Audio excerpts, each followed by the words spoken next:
It was one of those evenings that felt too quiet, like the calm before something breaks. The kitchen smelled like garlic and rosemary, the kind of scent that usually made our house feel warm, alive.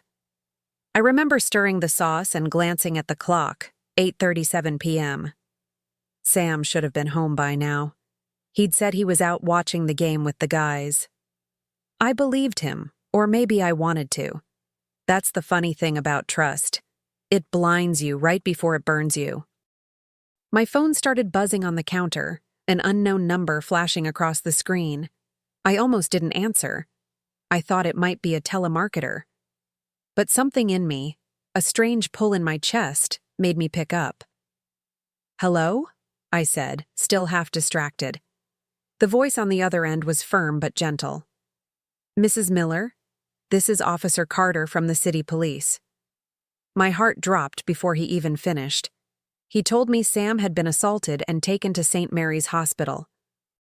I remember my knees going weak, like my body couldn't process the words. "He's stable," the officer said. "But there's another victim. A woman. A woman." That word echoed through me, sharp and confusing. I grabbed my keys, barely breathing, my mind racing through names, faces, anyone who could make sense of it. But deep down, something told me I wasn't going to like the answer. The drive to the hospital was a blur of red lights and trembling hands gripping the steering wheel. I don't even remember the streets I took, just the way my heart pounded against my ribs, hard enough to hurt. Every possible scenario played in my head. Maybe he was mugged outside the bar. Maybe that woman was a stranger who tried to help him. I clung to those thoughts because the alternative was too cruel to imagine. Fear does that. It builds comforting lies out of thin air. When I rushed through the hospital doors, the smell of antiseptic hit me like a wall. Everything looked too white, too clean for something so messy. A nurse recognized my name and led me to room 214.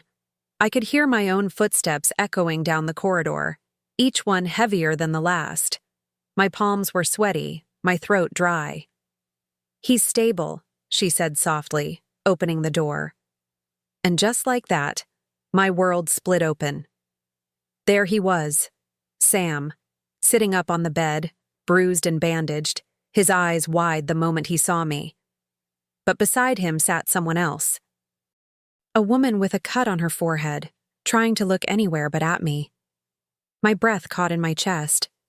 Because that woman was Amanda, my sister. My knees nearly gave out, and for a moment I thought I might actually pass out. But I didn't. I froze. Completely. For a few seconds I couldn't speak. My lips moved but no sound came out. It felt like my body was there, but my mind was somewhere far away, watching a nightmare play out in slow motion. "Amanda," I finally managed to whisper. "What are you doing here?" Her eyes filled with panic, her face pale as the bedsheets. "Jess, it's not what you think," she stammered. But it was exactly what I thought. Every piece fell into place, and it cut deeper than any knife could. Sam looked at me like a guilty child caught red-handed, his mouth opening and closing with no words coming out. I wanted him to say something, anything that would make it untrue. But silence was his answer. "Really?" I said, my voice trembling. "Because it looks exactly like what I think." He turned away, and that small gesture, that cowardly refusal to meet my eyes, was the final confirmation. I wasn't crazy. I wasn't paranoid. I was betrayed. Twice. The room felt smaller with every breath I took. The beeping monitors, the smell of disinfectant, the low hum of fluorescent lights. All of it pressed against me until I could barely stand. I didn't scream. I didn't cry. I just stared at them, memorizing the moment my trust died. When I finally turned and walked out, I left part of myself in that room. But what remained, that was something new. Something cold, steady, and dangerous. The silence in that hospital room still echoes in my head. It wasn't just quiet. It was suffocating, the kind of silence that screams louder than words. I remember standing there, trying to keep my voice steady, because if I broke down, they'd see how deeply they'd cut me. "Sam," I said, my tone flat, almost too calm. "You said you were going to a bar. Which one was that again? The one on Fifth Avenue? Or the one between my sister's legs?" His face went pale. For once, he didn't have a smart reply ready. Amanda's eyes widened like she'd been slapped. "Jess, stop, please," Sam started, his voice cracking. "I didn't mean for you to find out like this." I actually laughed, a hollow, bitter sound that didn't even feel like mine. "Oh, how thoughtful," I said. "You wanted to keep it a surprise?" Amanda tried to speak, tears running down her face. "It just happened, Jess. I didn't plan this." That phrase, "it just happened," hit me like acid on an open wound. "You don't trip and fall into someone's husband, Amanda," I said, each word sharp and deliberate. "You chose this." My hands were trembling, but I didn't hide it. Let them see the storm they created. Amanda sobbed. Sam tried to reach for me, but I stepped back. I looked at both of them, two people I once trusted with everything, and all I saw were strangers. "You're perfect for each other," I told them. "Liars, cowards, and selfish to the core." Sam's voice cracked as he tried to reach me again. "Jess, please, I made a mistake. I still love you." That word, love, sounded poisonous coming from his mouth. I could almost taste the irony. "Love?" I repeated. "You love yourself, Sam. You love attention, control, and comfort. But love? You don't even know what that means." His shoulders slumped, and for the first time, I saw fear in his eyes. Not fear of losing me, but of facing who he really was. Amanda tried to speak through her sobs. "Jess, I swear, I didn't mean to hurt you." I turned to her, and something inside me hardened completely. "You didn't mean to? You had months to mean it. You had nights, messages, hotel rooms. Do I need to keep going?" She covered her face, shaking. And for a fleeting second, I almost pitied her. But pity is a luxury you can't afford when your heart's been shattered by the people who share your blood. I looked around the room one last time, the dull walls, the sterile light, the two faces I used to love more than my own reflection. "You'll both regret this," I said quietly. And I meant it. Not as a threat, but as a promise. Then I walked out, feeling my pulse steady with every step. Behind me, I could hear Amanda sobbing and Sam calling my name, but their voices grew smaller and smaller, like echoes from a life I no longer belonged to. I don't remember the walk to the parking lot, just the sting of cold air hitting my face, and the way my heart felt too heavy to carry. I sat in the car for what must have been an hour, staring at the steering wheel, shaking so hard I could barely breathe. Part of me wanted to scream, to hit something, to make the pain physical so it would stop tearing me apart from the inside. But another part of me, colder, quieter, just whispered, "Don't give them your tears. Not one more drop." That night, I couldn't sleep. Every time I closed my eyes, I saw them.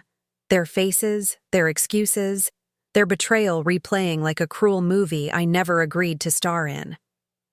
My mind went through every memory. Family dinners, shared laughter, inside jokes. How many of those moments were built on lies? I lay there, staring at the ceiling, and realized something terrifying. I wasn't just mourning a marriage. I was mourning a version of myself that trusted too easily. By morning, the sadness had burned itself out, leaving something sharper in its place. I looked at my reflection, puffy eyes, messy hair, but a steady gaze that felt unfamiliar. That was the day I decided I wouldn't be the victim in their story. If they thought I'd break, they were wrong. I wasn't broken. I was evolving. Slowly, carefully, into someone they'd never see coming. The days that followed were strangely quiet, like the world had paused to watch what I'd do next. Sam called nonstop, his messages flipping between apologies and guilt trips.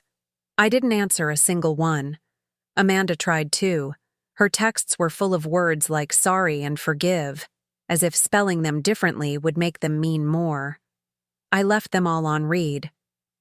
Silence, I learned, was more powerful than screaming. It made them wonder what I was planning. And that uncertainty was my first weapon. Instead of drowning in pain, I got organized. I went through Sam's desk, his emails, his credit card statements, every secret meeting, every hotel receipt, every little lie. I collected them like puzzle pieces of a truth they'd tried to bury. I didn't shake. I didn't cry. I just documented. Revenge, I realized, isn't born from rage. It's built from patience. And I was suddenly very, very patient. By the third day, I already had enough to destroy them both. But I didn't want to just expose them. No, that would have been too easy. I wanted them to feel the weight of what they'd done, in front of everyone they'd ever tried to impress. So I came up with a plan. A dinner. A perfect, polite little gathering. The kind that looked like peace on the outside but promised chaos beneath the surface. I called Amanda like it was the most natural thing in the world. My voice was soft, almost sisterly. The voice she'd always heard when we argued over small things, when I smoothed the edges of her panic. "Hey, sis," I said, warm enough to put her at ease. "Let's have dinner this weekend, okay? I hate this tension between us." She sounded surprised, then relieved, her words tumbling out in a rush of gratitude. I let her believe I was the forgiving type. Let her taste relief. That little spark of comfort would make the fall all the sweeter. While she breathed easy, I was arranging everything else with clinical care. I invited both families, my parents, Sam's parents, even a distant cousin who loved drama more than dessert. The invitations read simple and polite. A family dinner to clear the air. I spent the week preparing the menu and the table, making sure everything looked perfect.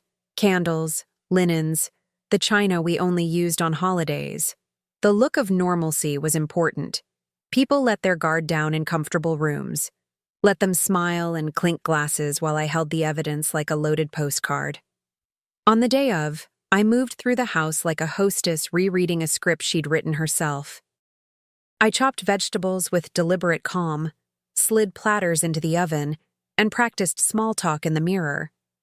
When Amanda arrived, she hugged me and whispered, "I don't deserve this." I murmured something reassuring and meant none of it. Underneath my apron, my phone buzzed with the timeline I'd constructed. Message screenshots queued, receipts organized, photos sorted. I smiled, breathed in the garlic-scented air, and waited for the family to arrive, patient, poised, and ready. As the sun began to set, the house transformed into something almost sacred. The table glowed under the candlelight, every fork and glass perfectly aligned, a performance of peace. When I caught my reflection in the mirror, I almost laughed. I looked composed, gracious, even kind. But beneath the surface, my pulse was steady with something sharper: purpose. I wasn't hosting a dinner. I was hosting a reckoning, and everyone was on the guest list. When the doorbell rang, I slipped into my role like a seasoned actress. Sam arrived first, wearing guilt disguised as charm, pretending everything could go back to normal.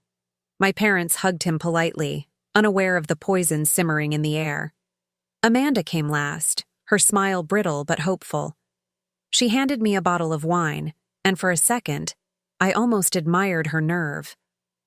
"Thank you, sis," I said sweetly, my voice honeyed and hollow.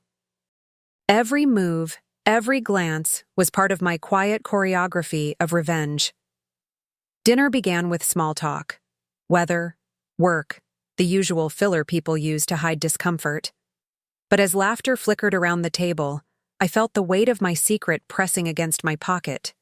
My phone, my evidence, my justice. I looked at Sam across the table, then at Amanda beside him, and smiled. They had no idea the night wasn't about forgiveness. It was about truth. The kind that burns through denial like fire through paper. The sound of silverware clinking against porcelain was the only thing keeping everyone distracted. I smiled as I poured wine into their glasses, my hand steady despite the storm inside me. Every second felt like walking on the edge of a knife. Calm, precise, dangerous. I watched Sam laugh awkwardly at something my father said, pretending he belonged here. Amanda tried to look anywhere but at me, twisting her napkin like a guilty child. I almost pitied her. Almost. When everyone was served, I picked up my glass and stood. "Before we eat," I said, keeping my tone light, "I just want to say how grateful I am for honesty." The word honesty tasted sharp on my tongue. The room quieted, all eyes on me. It's something that binds families together, don't you think? I glanced at Amanda, then at Sam. Their smiles faltered. "Jess?" Sam started, voice low. "Maybe we can skip the speeches tonight." "Oh, how predictable." I smiled wider, tilting my head. "Don't worry, honey," I said softly. "I just thought everyone should see what binds our family together." My finger hovered over the phone in my pocket. One small motion that would rewrite every face in that room. I tapped the screen. The TV came to life with a soft chime, and the first image appeared. My pulse didn't even spike. I'd waited too long for this moment to tremble. The slideshow flicked through each image like a blade. Sam and Amanda leaving a hotel. Text messages filled with words I'll never forget. Receipts for dinners, for gifts, for lies. Every flash of light from the TV felt like a heartbeat, steady, undeniable. The room fell silent. My mother's fork clattered against her plate, and Amanda's lip began to quiver. I could feel every eye swinging between the screen and me, but I just stood there, steady as stone. Sam pushed back his chair, his face twisting into anger. "You had no right," he barked. The words almost made me laugh. "Oh, I had every right," I said, meeting his eyes. "You destroyed 2 families, Sam. I'm just showing everyone your masterpiece." Amanda covered her face with trembling hands. "Jess, please," she cried, her voice small, shaking. "I'm sorry." I turned to her slowly, my tone like ice. "You're sorry you got caught. Don't confuse guilt with love." I heard someone gasp. My mother, maybe. But I didn't flinch. For once, I wasn't the one shrinking under the weight of shame. I let the silence expand again, let them stew in it. The slideshow ended with a photo of the 3 of us from a Christmas, long before any of this, back when we looked like family. I turned off the TV, slipped my phone back into my pocket, and took a sip of wine. "Dinner's served," I said quietly, and I meant it. For a moment, no one moved. The air was thick enough to choke on. Sam's mother sat frozen, her napkin pressed against her lips, while my father stared at his plate as if he could disappear into it. Amanda sobbed softly beside her untouched food, her mascara running down her cheeks. Sam tried to stand, but his voice cracked. "Jess, please. We can fix this." I tilted my head, studying him like a stranger. "You can't fix something that rotted years ago." He slammed his fist against the table, desperate to reclaim some sense of control. The sound made everyone jump. "You've embarrassed me in front of my family," he snapped. "Oh, Sam," I said, smiling faintly. "You embarrassed yourself. I just provided the lighting." Amanda whispered my name again, reaching out like she expected mercy. But there was none left. "You took my husband," I said quietly. "And you," I turned to Sam, "took my sister. Congratulations." You deserve each other. I placed my glass down gently, straightened my shoulders, and walked toward the door. Behind me, voices tangled, apologies, excuses, sobs, all melting into meaningless noise. I didn't turn back. As I stepped outside, the night air hit me, cool and liberating. The house that once felt like a home now sounded like a battlefield, but for the first time, I wasn't the casualty. I was the one who lit the fuse and walked away without flinching. The morning after the dinner felt almost peaceful. I woke up to sunlight spilling across the sheets. No Sam, no phone vibrating with apologies, no noise. Just stillness. I made myself coffee and sat at the table where I'd once shared breakfast with him, remembering how ordinary betrayal can look in daylight. It didn't sting anymore. It just felt distant, like a movie I'd finally walked out of. That's when I called my lawyer. Sitting across from him later that afternoon, I didn't bother with tears or dramatics. I want a divorce, I said plainly. And I want to make sure Amanda doesn't get a cent from anyone tied to me. He nodded, flipping through the file I'd brought. Neat, chronological, undeniable evidence. You've got everything we need, he said. With this, you can even file for emotional damages. I smiled, slow and deliberate. Perfect, I said. Let's make him feel the kind of pain he thought I'd never survive. Sam tried calling again that night. Over and over, his name flashing on my phone screen became nothing more than background noise. Once upon a time, his voice could steady my world. Now, it barely registered. I let every call go unanswered. Each ignored ring another nail in the coffin of what we used to be. Sometimes silence isn't absence. It's power.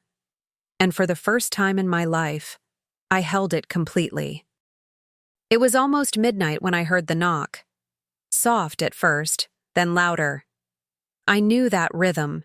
Sam's nervous knock, the one he used whenever he'd done something wrong and wanted to pretend it was small. I opened the door, not out of curiosity, but closure. He stood there, tired, unshaven, and hollow-eyed. The man who used to fill every room now looked like a shadow of himself. "Jess," he whispered, "please. I made a mistake. I still love you." That word again. Love. I almost laughed. "You don't love anyone, Sam," I said quietly. "You just hate losing." He flinched, but I didn't stop. "You lied to me, to everyone. You turned my life into a story I didn't sign up for." His eyes welled, and for a second, I saw the boy I once believed in, the one who promised forever. But forever is only as strong as the truth it's built on, and his had collapsed long ago. "I've lost everything," he murmured, voice cracking under the weight of it all.